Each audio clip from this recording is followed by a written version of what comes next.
ગામમાં વાંદરાઓનો આતંક. શું તમે પણ આ વાર્તા સાંભળવા માટે એક્સાઇટેડ છો?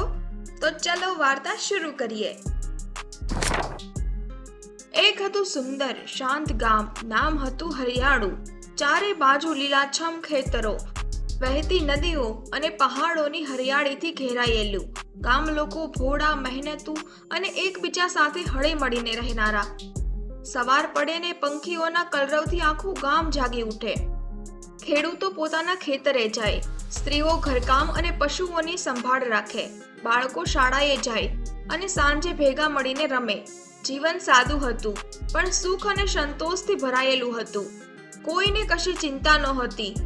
ગામમાં શાંતિનો વાસ હતો. ગામના ચોરા પર વડીલો ભેગા મળીને સુખ દુઃખની વાતો કરતા, યુવાનો ખેતીમાં મદદ કરતા અને સાંજે ભજન કીર્તન કરતા. ગામની હવા શુદ્ધ હતી અને પાણી નિર્મળ. પ્રકૃતિની ગોદમાં જાણે સ્વર્ગ વસ્યું હતું. કોઈને કલ્પના પણ ન હતી કે આ શાંતિ કાયમ નહીં રહે. આવનારા દિવસોમાં કંઈક એવું થવાનું હતું જે આખા ગામની ઊંઘ હરામ કરી દેવાનું હતું. એક દિવસ સવારના પહોરમાં ગામ લોકોએ ખેતરોમાં અને ઘરોની આસપાસ કેટલાક વાંદરાઓને જોયા. પહેલા તો કોઈએ ધ્યાન ન આપ્યું. આ તો જંગલમાંથી આવ્યા હશે, ભૂખ્યા હશે, એક વડીલે કહ્યું.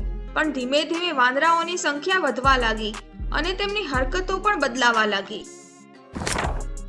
શરૂઆતમાં તો વાંદરાઓ માત્ર ફળો અને શાકભાજી ચોરતા, પણ પછી તો તેમની હિંમત વધવા લાગી. તેઓ ઘરોમાં ઘૂસીને અનાજ ચોરતા, વાસણો ફેંકી દેતા અને કપડાં ફાડી નાખતા. બજારમાં પણ દુકાનદારોને હેરાન કરતા. આ તો હદ થઈ ગઈ, એક દુકાનદારે ગુસ્સામાં કહ્યું. આ વાંદરાઓએ તો જીવવું હરામ કરી દીધું છે. ગામ લોકોએ વાંદરાઓને ભગાડવાના ઘણા પ્રયાસો કર્યા, પણ કોઈ ફાયદો ન થયો. વાંદરાઓ વધુ હિંસક બનતા ગયા. પછી તો એવી ઘટનાઓ બનવા લાગી જે સામાન્ય વાંદરાઓની હરકત ન હતી લાગતી. ખેતરોમાં ઊભા પાક રાતોરાત કોણ જાણે કેવી રીતે તબાહ થઈ જતા, જાણે કોઈએ જાણી જોઈને નુકસાન કર્યું હોય. સૌથી ભયાવહ ઘટના તો ત્યારે બની જ્યારે ગામના કેટલાક બાળકો રમતા રમતા અચાનક ગાયબ થઈ જતા. કલાકો સુધી તેમની ભાળ ન મળતી. પછી તેઓ જાતે જ પાછા ફરતા, પણ ડરેલા અને ચૂપચાપ. તેઓ કંઈ બોલી શકતા ન હતા, જાણે કોઈએ તેમને ધમકાવ્યા હોય. આખા ગામમાં ભયનો માહોલ છવાઈ ગયો. આ વાંદરાઓ નથી, કંઈક બીજું જ છે, એક માતાએ રડતા રડતા કહ્યું. ગામમાં હવે કોઈ શાંતિ ન હતી. બાળકો ઘરની બહાર રમવા જતા ડરતા. સ્ત્રીઓ એકલી ખેતરે કે નદીએ જવાનું ટાળતી. પુરુષો પણ રાત્રે જાગીને પહેરો ભરતા. આ આતંક ક્યારે પૂરો થશે? એક વૃદ્ધે નિસાસો નાખ્યો. આપણા ગામને કોની નજર લાગી ગઈ? વડીલો ચિંતામાં ડૂબેલા હતા. તેમણે આવા દિવસો ક્યારેય જોયા ન હતા. આ તો દુકાળમાં અધિક માસ જેવું થયું. એક વડીલે કહ્યું. પહેલા તો કુદરતી આફતો હતી, હવે આ અણધારી આફત આવી પડી છે. ગામના સુખી પરિવારો પણ હવે મુશ્કેલીમાં મુકાઈ ગયા હતા. ગામના સરપંચે તાત્કાલિક એક સભા બોલાવી. આખા ગામના લોકો ચોરા પર ભેગા થયા. આપણે કંઈક કરવું પડશે, સરપંચે કહ્યું. આ વાંદરાઓનો ઉપદ્રવ અસહ્ય બની ગયો છે. બધાએ પોતપોતાના વિચારો રજૂ કર્યા, પણ કોઈ નક્કર ઉકેલ મળતો ન હતો. કેટલાક લોકોએ વાંદરાઓને પકડવા માટે ફાંસલા ગોઠવવાનું સૂચવ્યું, તો કેટલાક લોકોએ તેમને ભગાડવા માટે મોટા અવાજો કરવાનું કહ્યું. પણ કોઈ પણ ઉપાય કામ ન આવ્યો. વાંદરાઓ વધુ ચાલક અને હિંસક બનતા ગયા. ગામ લોકો નિરાશ થઈ ગયા. આપણે શું કરીશું? એકે પૂછ્યું. આ તો ડુંગર ખોદ્યો ને ઉંદર નીકળ્યો જેવું થયું છે. આ નિરાશાના માહોલ વચ્ચે એક યુવાન આગળ આવ્યો. તેનું નામ હતું અન્વેષ. તે ગામનો સૌથી ભણેલો અને સમજદાર યુવાન હતો. તેની આંખોમાં હિંમત અને દ્રઢ નિશ્ચય દેખાતો હતો. સરપંચ શ્રી, મને લાગે છે કે વાંદરાઓની પાછળ કંઈક બીજું જ કારણ છે, અન્વેષે કહ્યું. હું આ રહસ્ય ઉકેલવાનો પ્રયાસ કરીશ. ગામ લોકો પહેલા તો શંકાભરી નજરે અન્વેષને જોવા લાગ્યા. તું એકલો શું કરીશ બેટા? એક વડીલે પૂછ્યું. પણ અન્વેષ મક્કમ હતો. મને વિશ્વાસ છે કે હું કંઈક શોધી કાઢીશ. આ વાંદરાઓ આમ જ પાગલ નથી થયા. સરપંચે તેને મંજૂરી આપી. અન્વેષની આ વાતથી કેટલાકને આશા બંધાઈ. અન્વેષે પોતાનું કામ શરૂ કર્યું. તેણે વાંદરાઓની હરકતોનું બારીકાઈથી નિરીક્ષણ કર્યું. તેણે જોયું કે વાંદરાઓ માત્ર ચોરી જ નહોતા કરતા, પણ તેઓ કોઈ ચોક્કસ દિશામાં જતા અને ત્યાંથી પાછા ફરતા. તેમની આંખોમાં એક વિચિત્ર ચમક હતી, જાણે તેઓ ગુસ્સામાં હોય. અન્વેષે તે દિશામાં જવાનું નક્કી કર્યું. તે જંગલ તરફ આગળ વધ્યો. રસ્તામાં તેને કેટલાક વિચિત્ર નિશાન મળ્યા. જમીન પર મોટા વાહનોના ટાયરના નિશાન હતા અને કેટલાક ઝાડ કપાયેલા હતા. આ તો વાંદરાઓનું કામ નથી, અન્વેષે મનોમન વિચાર્યું. અહીં કંઈક બીજું જ ચાલી રહ્યું છે. અન્વેષ વધુ ઊંડો ગયો અને તેણે જે જોયું તે ચોંકાવનારું હતું. જંગલનો એક મોટો હિસ્સો કપાઈ ગયો હતો. ત્યાં મોટા મોટા મશીનો ઊભા હતા અને કેટલાક લોકો ઝાડ કાપી રહ્યા હતા. આ એ જગ્યા હતી જ્યાં વાંદરાઓનું મુખ્ય નિવાસસ્થાન હતું. આ જ કારણ છે, અન્વેષે બૂમ પાડી. આ જંગલ કપાઈ રહ્યું છે, એટલે જ વાંદરાઓ ગામમાં આવી રહ્યા છે. અન્વેષને સમજાયું કે વાંદરાઓનો આતંક એ તેમની મજબૂરી હતી. તેમનું ઘર છીનવાઈ ગયું હતું.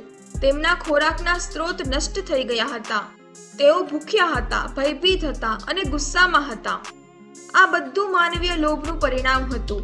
કેટલાક પૈસાદાર લોકો જંગલ કાપીને ત્યાં ફેક્ટરી બનાવવાની યોજના બનાવી રહ્યા હતા. અન્વેષ પાછો ગામમાં આવ્યો અને ગામ લોકોને બધી વાત કહી. પહેલા તો કોઈને વિશ્વાસ ન આવ્યો.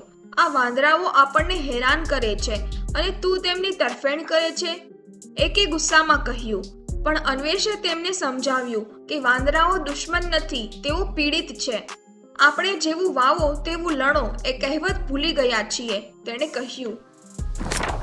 ધીમે ધીમે ગામ લોકોને અન્વેષની વાત સમજાવવા લાગી. તેમને પોતાની ભૂલનો અહેસાસ થયો. તેઓ વાંદરાઓને માત્ર ઉપદ્રવ માનતા હતા, પણ તેમની પાછળનું કારણ સમજતા નહોતા. હવે તેમની સામે એક મોટો પ્રશ્ન હતો. શું તેઓ વાંદરાઓ સામે લડશે કે પછી તેમના ઘરને બચાવવા માટે મદદ કરશે? અન્વેષે ગામ લોકોને કહ્યું, આપણી પાસે બે રસ્તા છે. કાં તો આપણે આ વાંદરાઓને ભગાડી દઈએ અને જંગલના વિનાશને ચાલુ રહેવા દઈએ, જે ભવિષ્યમાં આપણા માટે વધુ મોટી આફતો લાવશે, અથવા આપણે જંગલ બચાવવા માટે લડીએ અને વાંદરાઓને તેમનું ઘર પાછું અપાવીએ. આ એક મુશ્કેલ પસંદગી હતી. ગામ લોકોએ લાંબી ચર્ચા કરી. તેમણે પોતાના ભૂતકાળના દિવસો યાદ કર્યા, જ્યારે ગામમાં શાંતિ હતી અને પ્રકૃતિ સાથે તેમનો સંબંધ ગાઢ હતો. તેમને સમજાયું કે લોભિયા હોય ત્યાં ધુતારા ભૂખે ન મરે એ કહેવત અહીં સાચી પડી હતી. તેમનો લોભ જ તેમને આ મુશ્કેલીમાં લાવ્યો હતો.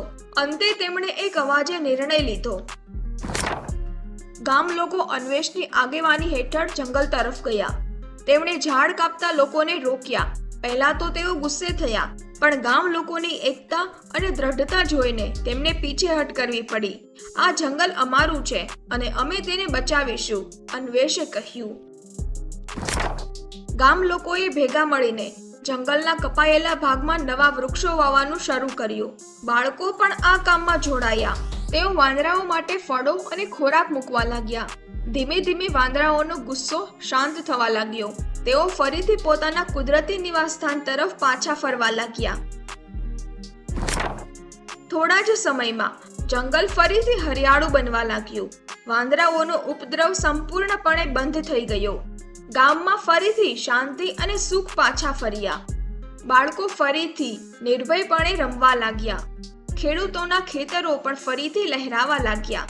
આ બધું અન્વેષની હિંમત અને ગામ લોકોની સમજદારીને કારણે શક્ય બન્યું. ગામ લોકોને સમજાઈ ગયું કે પ્રકૃતિ સાથે સુમેળ સાધવો કેટલો જરૂરી છે. તેમણે શીખ્યું કે લોભ અને સ્વાર્થ હંમેશા વિનાશ નોતરે છે.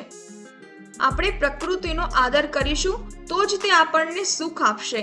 સરપંચે એક સભામાં કહ્યું, નહીં તો લોભિયા બ્રાહ્મણનું ધન ધોબી લઈ ગયો જેવું થશે. અને આમ હરિયાળું ગામ ફરીથી હરિયાળું બની ગયું. માત્ર ખેતરોમાં જ નહીં, પણ લોકોના હૃદયમાં પણ.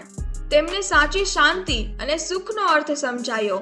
આ વાર્તા આપણને શીખવે છે કે પ્રકૃતિનો આદર કરશું તો જીવનમાં શાંતિ મળશે.